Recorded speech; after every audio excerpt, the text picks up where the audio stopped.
حديث النور والصدق هو الداعي إلى الحق يجمعه البخاري ويهديه إلى الخلق. بسم الله الرحمن الرحيم. الحمد لله رب العالمين والعاقبة للمتقين والصلاة والسلام على سيد الأنبياء والمرسلين سيدنا وحبيبنا وحبيب رب العالمين محمد وعلى آله وأصحابه ومن هدى بهديه إلى يوم الدين.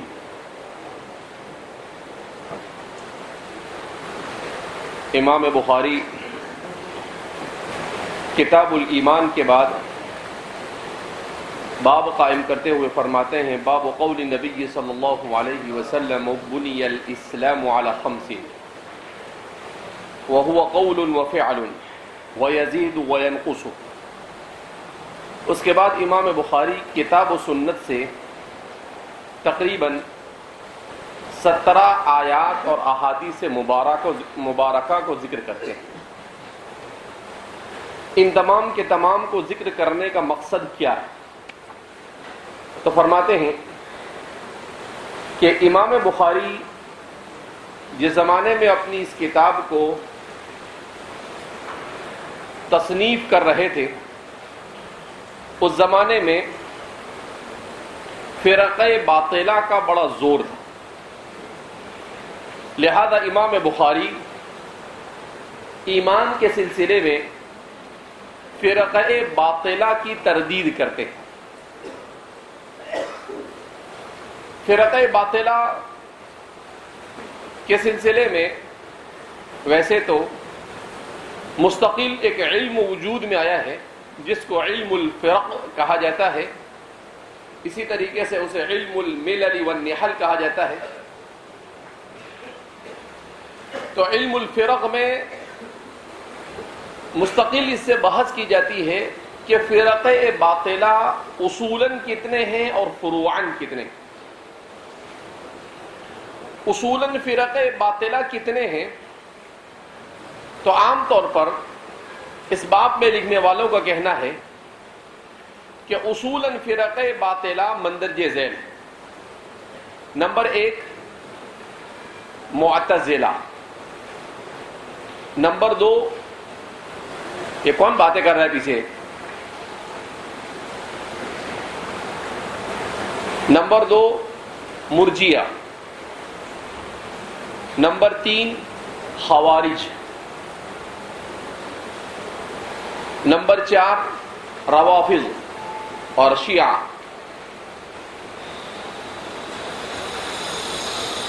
نمبر 5 جسدیہ اور جسمیہ، فرقہ جسمیہ، اللہ کی تجسیم کا قائل.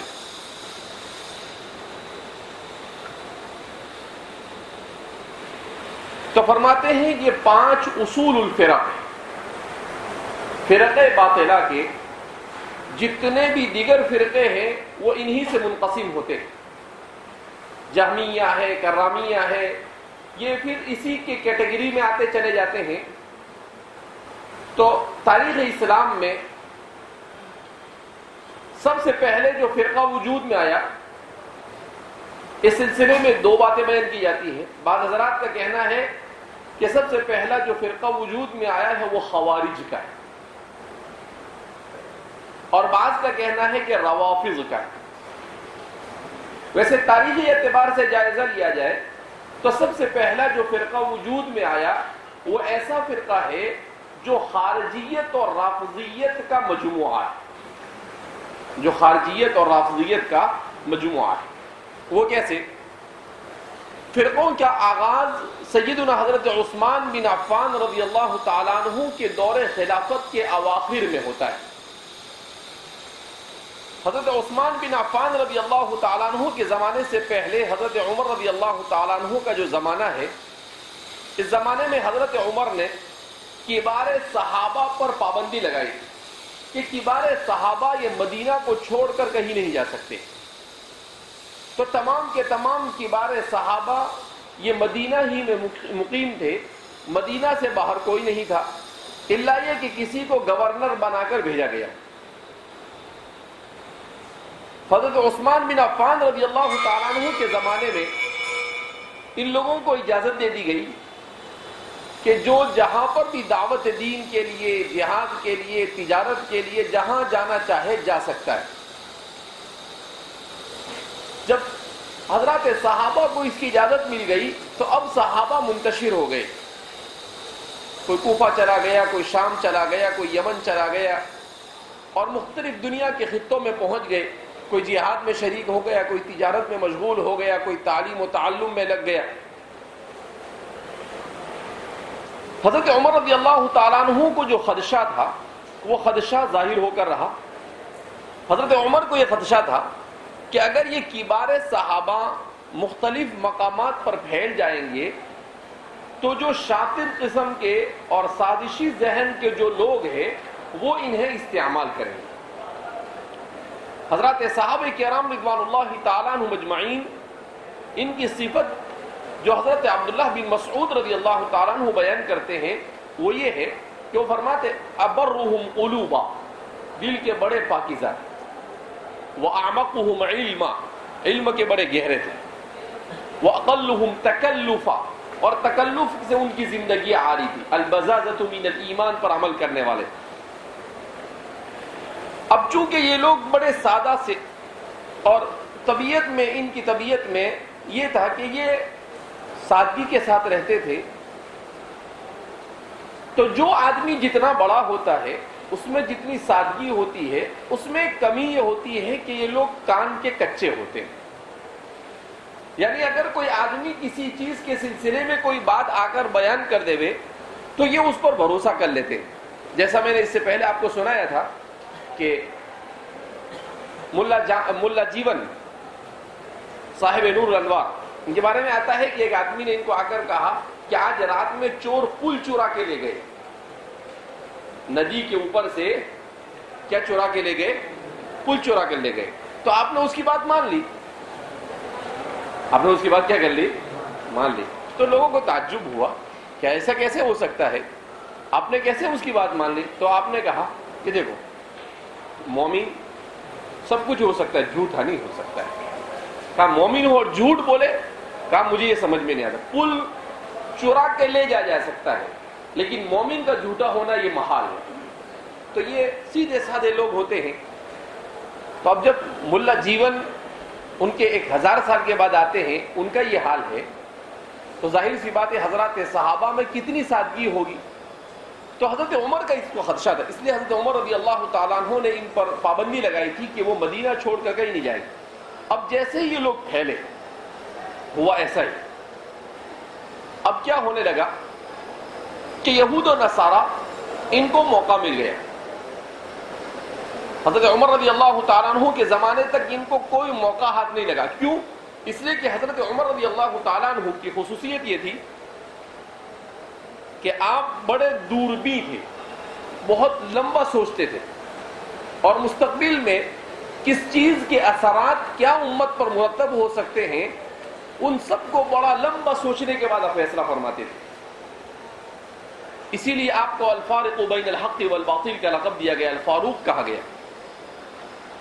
اب جب حضرت عثمان کے زمانے میں یہ پھیل گئے تو کیا ہوا کہ لوگ جہاں بھی یہ جاتے تھے، صحابہ، بہرحال صحابہ تو صحابہ تھے، جب کوئی بزرگ آتا ہے تو اس کے پیچھے لپٹ جاتے ہیں لوگ، تو حضرات صحابہ کی تو مقبولیت کا اندازہ بھی نہیں لگا جا سکتا ہے۔ تو جہاں یہ چلے جاتے تھے بس لوگ ان کے پیچھے لگ جاتے تھے۔ تو آہستہ آہستہ یہود و نصارہ نے اسلام کا لبادہ پہن کر ایک تحریک شروع کی سیدنا حضرت عثمان بن عفان رضی اللہ تعالیٰ عنہ کے خلاف۔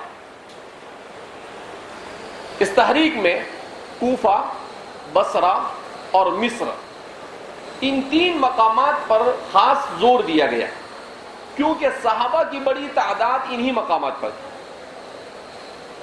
تو کبار صحابہ تو ان کے جال میں نہیں پھنسے، لیکن صحابہ کی جو اولاد تھی وہ ان کے جال میں پھنسی۔ تو عبداللہ بن سبا ایک یہودی تھا، یمن کا رہنے والا تھا، اس نے حضرت عثمان کے خلاف تحریک شروع کی اور حضرت علی کی موافقت میں. اسی لیے میں کہتا ہوں کہ دونوں ساتھ ساتھ میں چلتی ہے تحریک، خوارج بھی اور روافض بھی. تو اس نے ایک تو یہ ماحول بنایا کہ حضرت عثمان رضی اللہ تعالیٰ عنہ یہ خلیفہ بننے کے اہل نہیں ہے. کیوں؟ تو کہا کہ حضرت عثمان رضی اللہ تعالیٰ عنہ یہ اقربا پرور ہے، یعنی اپنے رشتہ داروں کو عہدوں پر بٹھاتے ہیں. اسی طریقے سے حضرت عثمان بن عفان رضی اللہ تعالیٰ عنہ پر یہ الزام لگایا کہ آپ مال غنیمت میں جو مال جمع ہوتا ہے مسلمانوں کا، اس کا لوگوں کو غلط طریقے سے اس کو تقسیم کرتے ہیں. اس طرح کے بڑے بڑے الزامات آپ پر لگائے، اور یہ کہہ کر کچھ باغیوں کو مصر سے جو باغی چلے تھے، اس میں محمد بن ابی بکر بن صدیق، ابو بکر صدیق بھی تھے، ابو بکر صدیق کے صاحبزادے بھی تھے، وہ بھی ان کی باتوں میں آ گئے. پھر کوفہ اور بصرہ سے کچھ لوگ چلے تھے، اور یہ مختلف شہروں سے، ملک شام سے کچھ لوگ چلے، اور انہوں نے آ کر حضرت عثمان بن عفان رضی اللہ تعالیٰ عنہ کے اوپر پریشر بنایا کہ آپ خلافت کو ترک کر دیجیے. حضرت عثمان بن عفان رضی اللہ تعالیٰ عنہ نے رات میں خواب دیکھا تو نبی کریم صلی اللہ علیہ وسلم نے آپ سے کہا کہ آپ اس کے اہل ہیں، آپ کو برابر خلیفہ بنایا گیا ہے، لہذا آپ کو خلافت ترک کرنی نہیں. تو آپ اپنے موقف پر جم گئے. تو ان بلوائیوں نے کیا کیا کہ تو عثمان بن عفان رضی اللہ تعالیٰ عنہ کے گھر کو گھیر لیا اور ان کو نظر بند کی طرح کر دیا کہ نہ ان سے کوئی مل سکتا تھا، نہ ان کے پاس کوئی جا سکتا تھا. حالات بڑے سنگین ہو گئے. حضرت علی رضی اللہ تعالیٰ عنہ نے چاہا کہ کسی طریقے سے اس فتنے کو ختم کیا جاوے. آپ نے حضرت عثمان سے رابطہ کیا. حضرت عثمان رضی اللہ تعالیٰ عنہ نے کہا کہ دیکھو، میں نہیں چاہتا ہوں کہ مدینۃ الرسول میں مسلمانوں کا آپس میں خون خرابہ ہو، لہذا اس بنا پر اس مسئلے کو سوچ سمجھ کر سلجھانے کی کوشش کی جائے، مگر مسلمان آپس میں ایک دوسرے کے خون کے پیاسے ہو جاوے، ایسی صورتحال کو میں پسند نہیں کرتا ہوں. حضرت علی رضی اللہ تعالیٰ عنہ کا موقف یہ تھا اس سلسلے میں کہ اتنا بڑا مدینہ ہے اور پورا مدینہ آپ کے ساتھ ہے، لہذا اس بنا پر بجائے اس کے کہ ان لوگوں کے ساتھ نرمی کا سلوک کیا جاوے، ہم ان کے ساتھ سختی کے ساتھ معاملہ کریں گے، اور جو آدمی بھی آپ کے خلاف ہوگا یا تو اس کو سمجھایا جائے گا پہلے، اور اگر نہیں سمجھ میں آیا تو پھر اس کو ٹھکانے لگا دیا جائے گا. حضرت عثمان رضی اللہ تعالیٰ عنہ بڑی نرم طبیعت کے مالک تھے. آپ نے کہا کہ کسی مسلمان کو مسلمان کے ہاتھ سے مارنا آپ نے گوارا نہیں کیا. اس کا فائدہ اٹھایا آپ کی نرمی کا ان بلوائیوں نے کہ کچھ دنوں تک تو آپ کو گھیر کر رکھا. پھر آپ کا ان کے درمیان مکالمہ ہوا. آپ نے ان سے پوچھا کہ کیا اعتراضات ہیں. انہوں نے جو اعتراضات تھے وہ اعتراضات کہے. حضرت عثمان نے ان کے بہترین انداز میں جواب دیے، مگر وہ ماننے والے تھے نہیں، اس لیے کہ ان کی برین واشنگ اور ان کی ذہن سازی کچھ اس طریقے سے کی گئی تھی کہ وہ اپنے موقف پر ڈٹے ہوئے تھے. حضرت عثمان رضی اللہ تعالیٰ عنہ کے گھر میں، حالانکہ حضرت علی رضی اللہ تعالیٰ عنہ نے اپنے بیٹے حضرت حسن ہے، حضرت حسین ہے، سیدنا حضرت ابو ہریرہ ہے، اور ایسے بہت سارے صحابہ ان کے گھر کے ارد گرد ان کے دروازے کے پاس پہرا لگا کر بیٹھے تھے تاکہ حضرت عثمان کے ساتھ کوئی حادثہ نامرضیہ پیش نہ آئے. تو ان لوگوں نے کیا کیا کہ ایسے تو داخل ہوں گے تو حضرت عثمان کے ساتھ زیادتی کرنا مشکل ہے، تو یہ آپ کے چھت کے اوپر سے کیا ہو گئے، داخل ہو گئے، اور آپ قرآن کی تلاوت کر رہے تھے اور آپ کو کیا کر دیا گیا، شہید کر دیا گیا. پھر آپ کی شہادت کے بعد مسئلہ کھڑا ہوا کس کو خلیفہ بنایا جاوے. تو چونکہ یہ لوگ پورا گراؤنڈ بنا کر آئے تھے کہ حضرت علی خلافت کے حقدار ہے، لہذا حضرت علی کو خلیفہ بنایا جاوے. حضرت علی رضی اللہ تعالیٰ عنہ بہرحال اتفاق رائے سے آپ کو خلیفہ تو بنا دیا گیا، البتہ قاتلین عثمان کے سلسلے میں پھر اختلاف ہو گیا. تو حضرت امیر معاویہ رضی اللہ تعالیٰ عنہ نے کہا کہ بھئی قاتلین عثمان کو فوری طور پر قتل کیا جائے. حضرت علی رضی اللہ تعالیٰ عنہ نے کہا کہ اس وقت صورتحال ایسی ہے کہ اگر ہم ان کو قتل کریں گے تو اور ایک بڑی بغاوت کھڑی ہو سکتی ہے، لہذا اس بنا پر کچھ دن کے لیے انہیں چھوڑ دیا جاوے اور بعد میں ان کے ساتھ کیا کیا جائے گا، جو بھی معاملہ کرنا ہو تھوڑا حکمت کا تقاضا یہ ہے. لیکن حضرت امیر معاویہ رضی اللہ تعالیٰ عنہ اسی پر مصر ہو گئے کہ نہیں, کسی بھی صورت میں ان کو قتل کیا جائے. حضرت علی رضی اللہ تعالیٰ عنہ نے صورتحال کو بھانپ لیا کہ حالات بڑے خراب ہیں, اور حضرت امیر معاویہ چونکہ ملک کے شام کے گورنر تھے, حضرت ابوبکر صدیق رضی اللہ تعالیٰ عنہ کے زمانے کے بعد حضرت عمر کے ابتدائی دور میں جب سے وہ فتح ہوا تب سے آپ گورنر تھے, تو ظاہر سی بات ہے آپ کی گورنری میں آپ کو 20 سال ملک شام پر ہو چکے تھے, اور ویسے بھی آپ اخلاق کے بڑے ذہین بھی تھے, علم والے بھی تھے, اور اخلاق بھی بڑے اچھے تھے, تو ملک شام والے آپ کو بہت مانتے تھے, لہذا ملک شام والے بھی آپ کے ساتھ ہو گئے. تو اب حضرت علی رضی اللہ تعالیٰ عنہ نے کہا کہ بھائی میں خلیفہ تو ٹھیک ہے آپ لوگوں نے بنایا, خلیفہ بنا, لیکن میں یہ نہیں چاہوں گا کہ مدینۃ الرسول میں مسلمان آپس میں ایک دوسرے کو قتل کریں, لہذا آپ نے دار الخلافہ کو مدینہ منورہ سے منتقل کرنے کا ارادہ کیا. تو پھر آپ کے سامنے ایک چیلنج تھا کہ کہاں پر آپ کو مدینہ سے منتقل کر کر خلافت کو کہاں لے جایا جائے. تو آپ نے دیکھا کہ بھائی سب سے زیادہ علمی بستی کون سی ہے, تو کہا کہ اس وقت سب سے زیادہ اور سب سے بڑی علمی بستی یہ کوفہ تھی, لہذا آپ نے دار الخلافہ کو کوفہ منتقل کرنے کا کیا کیا, فیصلہ کیا, اور آپ کوفہ کی طرف چلے گئے, اس لیے کہ تقریباً 1200 سے زیادہ صحابہ وہاں پر مقیم تھے صرف کوفہ میں, تو اس لیے آپ نے اسی کو ترجیح دی, لہذا آپ وہاں پر پہنچ گئے. اور پھر اس کے بعد حضرت علی رضی اللہ تعالیٰ عنہ کے زمانے ہی میں تو یہ جو بلوائی ہے, انہی بلوائی کو ہم خوارج کہیں گے. کیا کہیں گے؟ ان کو خوارج کہیں گے. اور انہوں نے حب علی کا نعرہ لگایا تھا, لہذا اس بنا پر یہ رافضیت کا بھی شکار تھے, یہ رافضیت کا بھی کیا تھے, شکار. پھر حضرت علی کے دور میں عبداللہ بن سبا ہی نے کچھ لوگوں کو کھڑا کیا جنہوں نے رافضیت کا لبادہ پہن کر حضرت علی کی محبت اور حضرت علی کو افضلیت قرار دے کر صحابہ کو, حضرت عمر اور حضرت ابوبکر کو مفضول قرار دیا.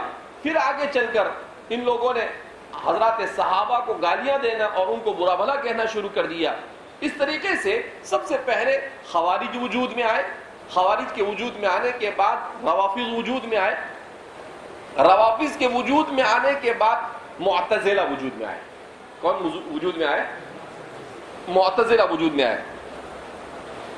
معتزلہ کے وجود میں آنے کے بعد مرجیہ وجود میں آئے, اور مرجیہ کے وجود میں آنے کے بعد اخیر میں جسمیہ وجود میں آئے.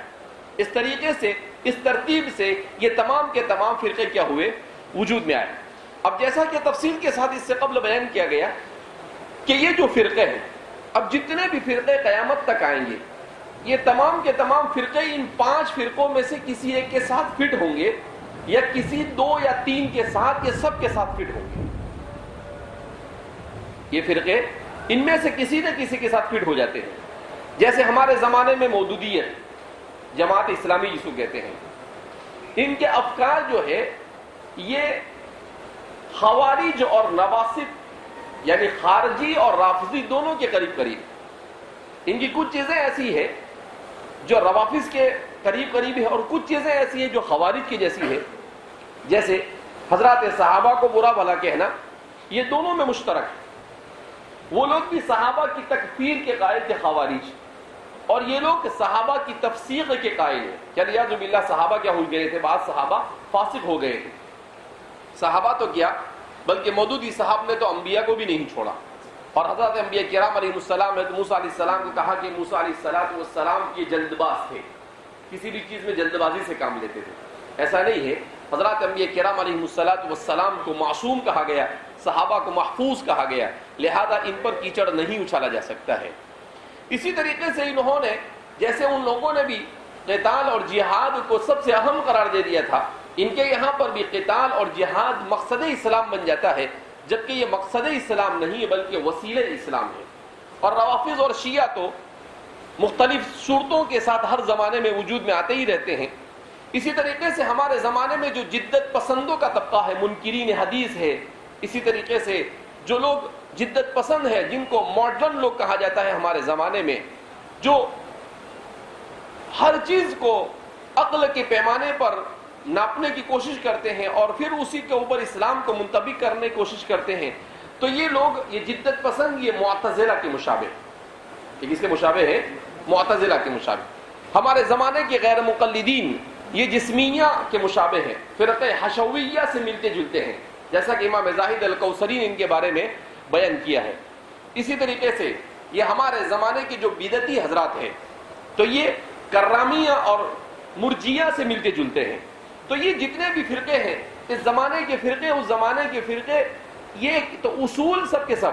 اسی لیے اس سلسلے میں حضرت مولانا مناظر احسن گیلانی رحمۃ اللہ علیہ نے ایک مستقل کتاب لکھی ہے، اسلام میں فرقہ بندی کی تاریخ. چھوٹا سا رسالہ ہے. اس رسالے میں آپ نے بڑے اچھے انداز میں کام کیا ہے اور اس کو سمجھانے کی کیا کی ہے، کوشش کی ہے. اس میں آپ نے یہی لکھا ہے کہ اگر عقلی اعتبار سے دیکھا جاوے تو یہ سمجھ میں آتا ہے کہ قرون اولا میں کوئی بھی فرقہ وجود میں نہیں آنا چاہیے، لیکن حضرات صحابہ کی موجودگی میں تمام کے تمام فرقے اسی لیے وجود میں آ گئے تاکہ حضرات صحابہ اس کے سلسلے میں اپنے موقف کو بیان کرے اور قیامت تک آنے والی امت کے لیے وہ اسوہ اور نمونہ بن جائے. تو اس لیے فرماتے ہیں کہ تمام کے تمام اصول الفرق یہ حضرات صحابہ کی موجودگی میں کیا ہو چکے تھے، وجود میں آ چکے تھے، اور صحابہ نے ہر ایک کے بارے میں اپنا اپنا موقف بیان کر دیا. خوارج کے ساتھ حضرت علی رضی اللہ تعالیٰ عنہ نے قتال کیا، روافض کو حضرت علی رضی اللہ تعالیٰ عنہ نے ملک بدر کیا. اسی طریقے سے معتزلہ ہے، معتزلہ اور جہمیہ کے سلسلے میں حضرت عبداللہ بن عمر رضی اللہ تعالیٰ عنہ نے کہا کہ انی بریء منہم وہم براء منی، کہ یہ اس امت کے مجوسی ہے، مجوس ہذہ الامہ. حضور نے اس سلسلے میں مجھے کہا تھا، تو ان کے سلسلے میں بیان کیا گیا. تو اس طریقے سے حضرات صحابہ نے اپنا اپنا موقف بیان کیا، جس کی وجہ سے بعد میں آنے والوں کے لیے ان پر احکام کا لگانا کیا ہو گیا، آسان ہو گیا. تو بہرحال امام بخاری رحمۃ اللہ علیہ باب قول النبی بنی الاسلام علی وهو قول وفعل، چونکہ جس زمانے میں امام بخاری اس کتاب کو لکھ رہے تھے اس زمانے میں مرجیہ کا زور زیادہ تھا، اس لیے کہ معتزلہ کا زور کم ہو گیا. معتزلہ یہ خلافت عباسیہ کے ابتدائی دور میں مامون ہے، اور مامون کے بعد کے دور تک منصور ہے، مامون ہے، وہاں تک تو معتزلہ ایوان خلافت تک پہنچ گئے.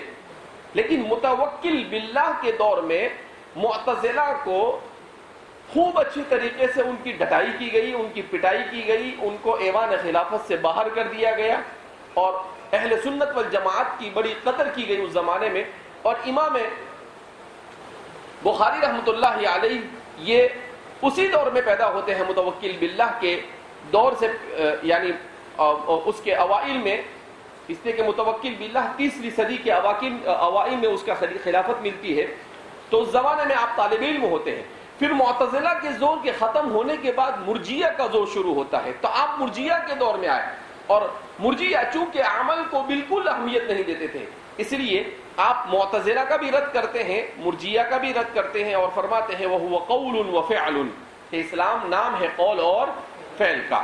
نہ تو صرف فعل پر، قول کے اوپر عمل کیا جائے گا، جیسا کہ مرجیہ کہتے ہیں کہ بھئی لا الہ الا اللہ پڑھ دو ختم ہو گئی بات. فرماتے ہیں فعل، فعل کی بھی کیا ہے، ضرورت ہے. وَيَزِيدُ وَيَنْقُصُ، اور کم اور زیادہ ہوتا رہتا ہے. تو چونکہ اس کے سلسلے میں جیسا کہ تفصیل کے ساتھ بیان کیا گیا کہ محدثین فرماتے ہیں کہ ایمان میں کمی اور زیادتی ہوتی ہے، اور حضرات فقہاء اور متکلمین فرماتے ہیں کہ کمی اور زیادتی نہیں ہوتی ہے. اس کے علاوہ بھی فرق باطنہ میں بھی بہت سارے فرقے ایسے تھے جو ایمان میں کمی زیادتی کے منکر تھے، مرجیہ وغیرہ. لہذا اس بنا پر آپ نے ان کی تردید کرنے کے لیے یزید و ینقص کو استعمال کی تعبیر کو یہاں پر لائے، اور آگے آپ نے تقریباً 18 آیات اور احادیث کو ذکر کیا، جس میں سب سے پہلی آیت قال اللہ تعالی لیزدادوا ایمانا بعد ایمانہم وزدناہم ہدی ویزید اللہ الذین اہتدوا ہدی. اب فرماتے ہیں کہ آپ نے جن آیات کو ذکر کیا ان آیات میں ایمان کی زیادتی کی طرف عام طور پر اشارہ کیا گیا ہے. اسی لیے ہمارے شارحین یہاں پر ایک اور بحث چھیڑتے ہیں، اور وہ ہے کہ النسبت بین الاسلام والایمان، ایمان اور اسلام کے درمیان کون سی نسبت ہے.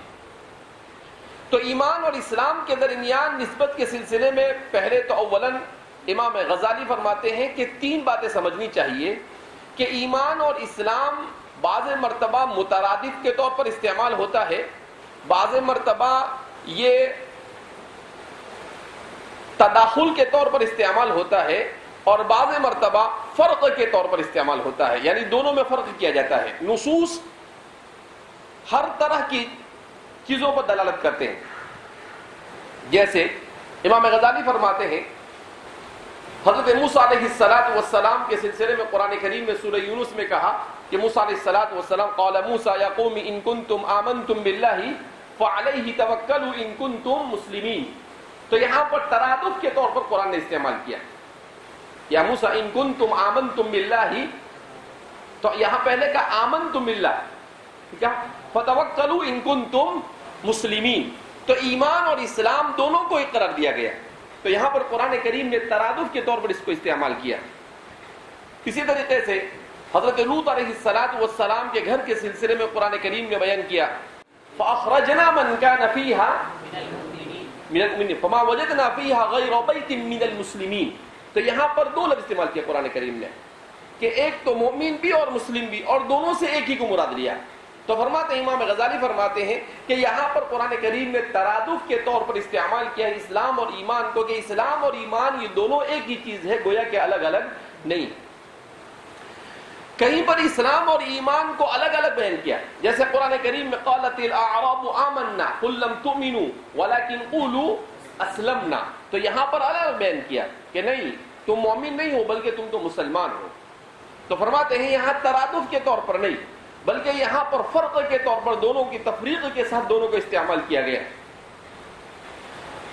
تو اب سوال یہ پیدا ہوتا ہے، بعض حضرات نے کہا تداخل، لیکن تداخل اور ترادف میں کوئی فرق نہیں، تو فرماتے ہیں کہ اب سوال یہ پیدا ہوتا ہے کہ نسبت کون سی ہے ان کے درمیان؟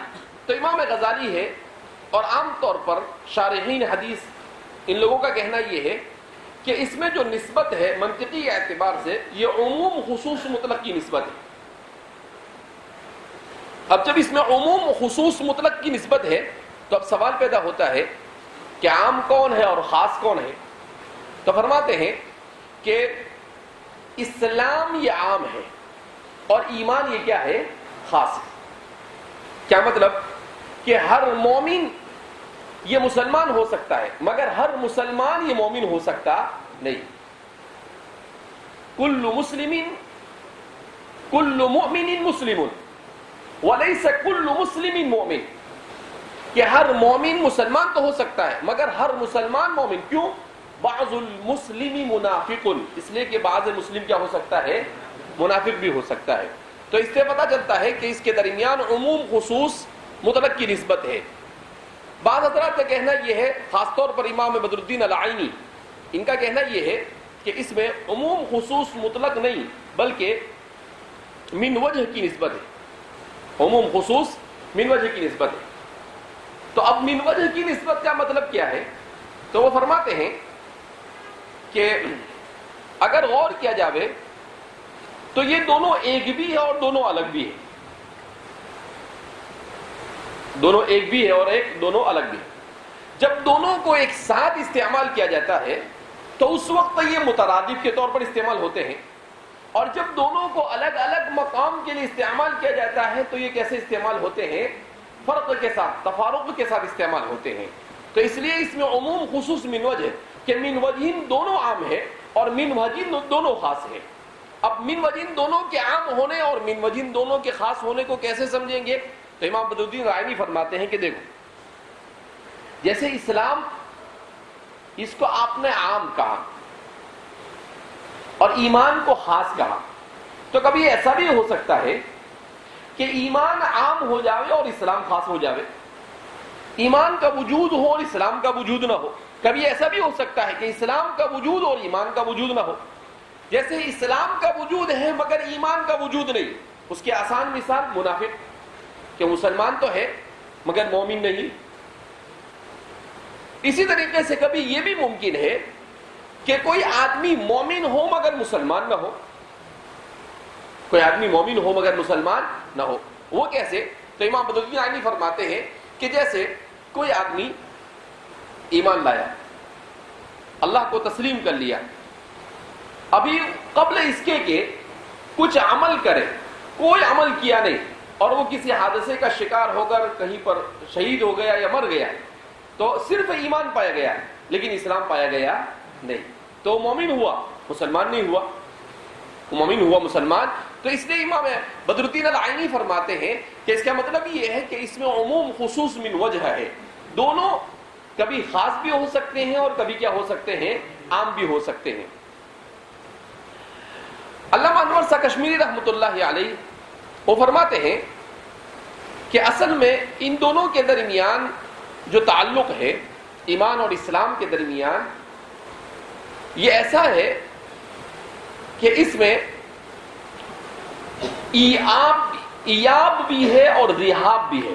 آپ نے نئی نسبت نکالی، نسبت ایاب بھی ہے اور نسبت ریحاب بھی ہے۔ کیا مطلب نسبت ایاب اور کیا مطلب نسبت ریحاب کا؟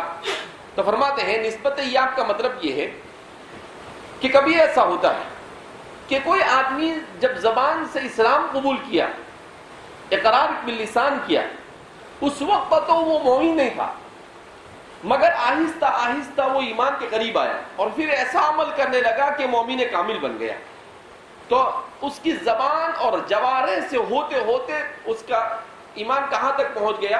قلب تک پہنچ گیا، اور پھر قلب میں کیا کر گیا؟ وہ سرایت کر گیا۔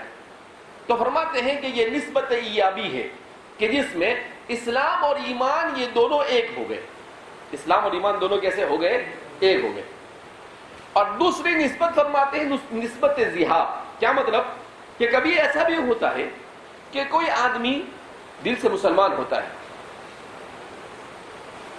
دل سے ایمان لاتا ہے، مگر جب عمل کا میدان آتا ہے تو کوئی عمل کرنے کو تیار نہیں ہوتا ہے۔ تو ایمان تو ہے مگر کیا نہیں ہے اس کے پاس؟ اسلام نہیں ہے۔ تو اسلام کی نسبت ذہابی اس کے اندر ہو گئی۔ تو آپ علامہ انور شاہ کشمیری رحمۃ اللہ علیہ اس میں اس نسبت ایاب اور نسبت ذہاب کو بیان کرتے ہیں۔ اسی طریقے سے اس سلسلے میں یہ بیان کیا جاتا ہے کہ بعض حضرات کا کہنا ہے کہ اسلام، امام خطابی فرماتے ہیں کہ اسلام کا تعلق یہ دنیا سے اور ایمان کا تعلق یہ کس سے ہے؟ آخرت سے۔ ہم کسی کے بارے میں مومن ہونے کا دعویٰ نہیں کر سکتے، صرف اس کے اعمال کی بدبوتے پر اس کے مسلمان ہونے کے، اس کے فاسق ہونے کا، اس کے کافر ہونے کا اور اس کے منافق یا اس طرح کے اس کے اعمال کو دیکھ کر یہی فیصلہ کر سکتے ہیں، اس کے علاوہ ہم اور دوسرا کچھ کر سکتے نہیں۔ تو اس لیے فرماتے ہیں کہ اسلام کا تعلق یہ دنیا پر حکم لگانے کے اعتبار سے ہے اور ایمان کا تعلق یہ آخرت میں من جانب اللہ کسی چیز پر حکم لگانے کے اعتبار سے ہوتا ہے۔ تو بہرحال اسلام اور ایمان کے سلسلے میں یہ اس کی نسبت کے سلسلے میں متعدد باتیں حضرات شارحین نے بیان کی ہے۔ وَيَزِيدُ اللَّهُ الَّذِينَ اهْتَدَوْا زَادَهُمْ هُدًى وَالَّذِينَ اهْتَدَوْا زَادَهُمْ هُدًى وَآتَاهُمْ تَقْوَاهُمْ۔ قرآن میں اللہ فرماتے ہیں وَالَّذِينَ اهْتَدَوْا، اور جو ہدایت پر زَادَهُمْ هُدًى، ان کی ہدایت میں اضافہ ہوا، وَآتَاهُمْ تَقْوَاهُمْ، اور ان کو تقوی بھی عطا کیا گیا۔ تو اس سے کیا معلوم ہو رہا ہے کہ ایمان میں اضافہ ہوتا ہے۔ اسی طریقے سے وَيَزْدَادَ الَّذِينَ آمَنُوا إِيمَانًا، اور جو ایمان لائے تھے ان کے ایمان میں اضافہ ہو گیا، ایمان کے اعتبار سے وہ ان میں اضافہ ہوا۔ اس میں بھی ایمان کی زیادتی کی طرف اشارہ کیا گیا ہے۔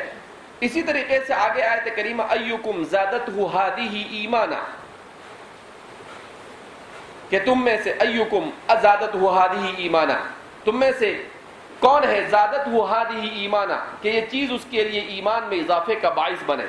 فَأَمَّا الَّذِينَ آمَنُوا فَزَادَتْهُمْ ایمانا، بہرحال جو لوگ ایمان لائے فَزَادَتْهُمْ ایمانا، تو ان کے ایمان میں اس نے اضافہ کر دیا۔